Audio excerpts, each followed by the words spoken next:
Okay, welcome to Module 1, Groove 4. This kind of a disco groove, I call it, for lack of a better word.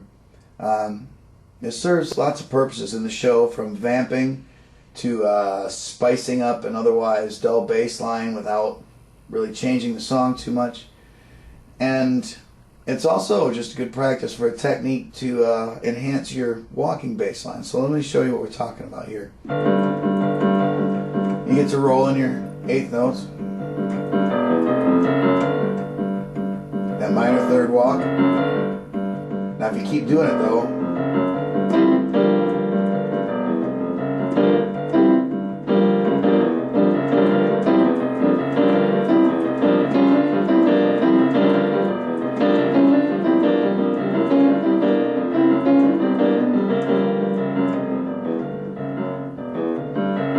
works the opposite way too, if you pay enough attention to what you're doing.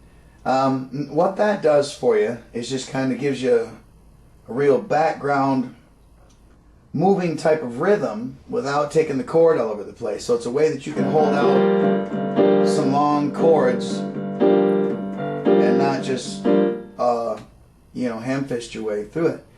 And also what you need to focus on, that same as when we were looking at one of the variations in Groove 2, you really have to get this solid. And it gives you a chance to explore some really rhythmic ideas with your right hand. Again, syncopation in the right hand. But the thing that you have to focus when you're trying to spice some of that up, and if you see me doing something that you like, let me know what it is. I can make you a video talking about the rhythms. But where all that funky and off-tempo or off-beat stuff comes from is in your right hand. The left hand in this type of groove stays. If you ever listen to those bass players from the disco area, they were right on it. Era. And so let's look at some of the things that you can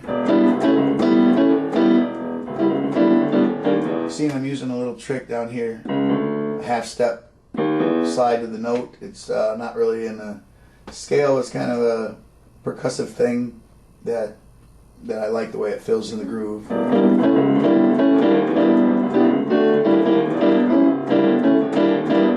And that's pretty much how that groove goes. You'll see it in a lot of videos and stuff that we're going to have coming out, showing you how to play, just examples of how to play the songs. You'll see me do it a lot during solo sections, and